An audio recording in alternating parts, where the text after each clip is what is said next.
Hello, ఈరోజు కోడిగుడ్డు బిర్యానీ చేసుకోబోతున్నాం. దానికోసం కోడిగుడ్లు ఉడికించి పెట్టుకుంటున్నాం. ఉడుకుతున్నాయి ఫ్రెండ్. దాంట్లో కావాల్సిన వస్తువులు: ఉల్లిగడ్డ, కొత్తిమీర, పుదీనా, పెరుగు, వచ్చేసి పచ్చిమిరపకాయలు. బిర్యానీలోకి కావాల్సిన మసాలాలు: బిర్యానీ మసాలా, కసూరి మేతి, గరం మసాలా, చికెన్ మసాలా, అల్లం పేస్టు, ఉప్పు, కారం అన్నీ తీసుకున్నాం.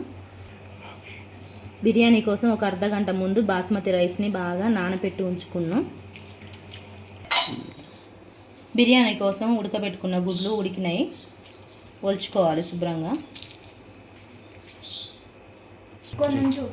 ఈ టమాటాలను మంచిగా మిక్సీలో వేసి మెత్తగా పేస్ట్ చేసుకోవాలి. పేస్ట్ ఇలా రెడీ అయింది. కోడిగుడ్లకి కొంచెం ఇట్లా రంధ్రాలు పెట్టుకోవాలి. మసాలా గ్రేవీ అంతా లోపలికి ఉప్పు కారం పడతాయి అన్నమాట.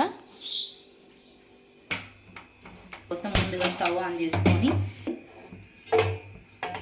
ముందు నూనె వేసుకోవాలి.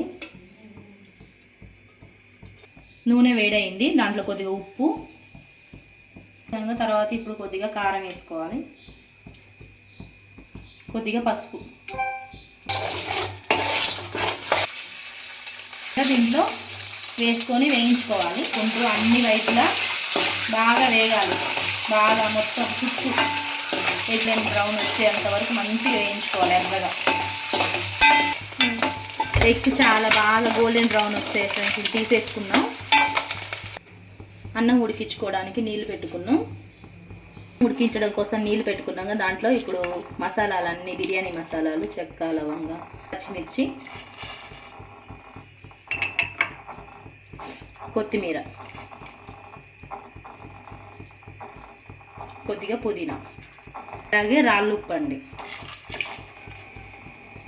అలాగే కొద్దిగా షాజీరా కూడా యాడ్ చేసుకోవాలి నీళ్ళల్లో. గుడ్లు వేయించుకున్న నూనె ఉందిగా, దాంట్లో కొద్దిగా నూనె వేసుకొని బిర్యానీకి సరిపోను నూనె యాడ్ చేసుకున్నా. అందులో కొద్దిగా బిర్యానీ మసాలాలు, షాజీరా, జాజికాయ, జాపత్రి వేసాం. ఇవి గడ్డలు తీసుకోవాలి. పచ్చిమిర్చి సన్నగా తరిగి బాగా చక్కగా కలుపుకొని ఉల్లిగడ్డ బాగా బ్రౌన్ కలర్లో వేయాలి. వేసులు బాగా మరిగాయి. ఇప్పుడు మన నానబెట్టుకున్న బియ్యాన్ని దీంట్లో నీళ్ళల్లో వేసుకోవాలి. ఒక పొయ్యి మీద ఏమో అన్నంకి ఉడుకుతుంది, ఈ అన్నం కూడా ఉడుకుతుంది. ఒకవైపు ఏమో మనకి బిర్యానీ కోసం మసాలా రెడీ అవుతుంది దమ్ వేసుకోవడానికి. కొత్తిమీర 2 యాడ్ చేసుకొని బాగా వేగాలి. బిర్యానీ ఫ్లేవర్ అంతా కొత్తిమీర, పుదీనా కాడే ఉంటుంది, మంచి స్మెల్ వస్తాయి. అల్లం పేస్ట్ యాడ్ చేసుకున్నాం.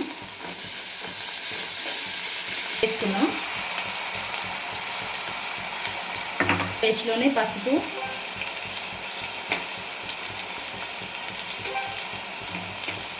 ధనియా పౌడరు, కసూరి మేతి, గరం మసాలా, ఫ్లేవర్ కోసం చికెన్ మసాలా కొద్దిగా. టమాటా గ్రేవీ బాగా వేగిపోయింది మసాలాలన్నీ. ఇప్పుడు పెరుగు యాడ్ చేసుకున్నాం. బాగా గడ్డలు లేకుండా మెత్తగా బాగా మసాలాలో కలిపోయేదాకా ఇట్లా ఉండలు లేకుండా బాగా కలిసిపోవాలి. బాగుండదు, అస్సలు మంచిగా ఉండదు. బాగా ఇట్లా మొత్తం కలిపిపోయిన దాకా మంచిగా కలుపుకోవాలి మసాలా. ఇప్పుడు వేయించుకున్న కోడిగుడ్లని మసాలాలో వేసుకోవాలి. వేసుకొని బాగా కలుపుకోవాలి.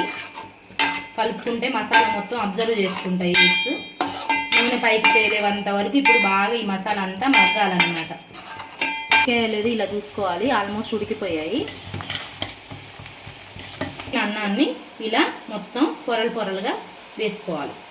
మొత్తం ఇలా వేసుకున్నాక దీని మీద కొద్దిగా కొత్తిమీర, నెయ్యి కొంచెం 2 స్పూన్లు మంచిగా వేసుకోవాలి. నెయ్యితో మంచిగా అనిపిస్తుంది బిర్యానీ, అన్నం స్మూత్గా వస్తుంది. ఇంత తీసిన కూడా లైట్గా, ఇది ఆప్షనబుల్, మీకు ఇష్టమైతే వేసుకోండి లేకపోతే లేదు. మూత పెట్టుకొని మంచిగా ఆవిరిపోకుండా ఒక 15 నిమిషాలు దమ్ము చేయాలి. దానికోసం దీని మీద బరువు బాగా రోల్ పెట్టుకున్నా. ఒక 5 నిమిషాలు హై ఫ్లేమ్ మీద, ఒక 5 నిమిషాలు లో ఫ్లేమ్ మీద మంచి దమ్ చేసుకోవాలి. బిర్యానీ మంచిగా రెడీ అయింది. ఇదిగోండి గ్రేవీ స్మూత్గా వచ్చినాయి. బిర్యానీ రైస్ కూడా ఇదిగోండి, ఎగ్ మసాలా, ఫుడ్ కలరు చాలా పర్ఫెక్ట్గా వచ్చింది. గింజ కూడా చూడండి మంచిగా ఫుల్గా పొడవుగా బాగా వచ్చేసింది బిర్యానీ. నేను ఈ బిర్యానీ రైస్ కూడా డీమార్ట్లో తీసుకుంటా, ఎప్పుడు పర్ఫెక్ట్గా ఉంటాయి బిర్యానీ రైస్కి. ఫ్రెండ్స్ ఇక ఇప్పుడు మనం సర్వింగ్ బౌల్లోకి తీసుకుందాం.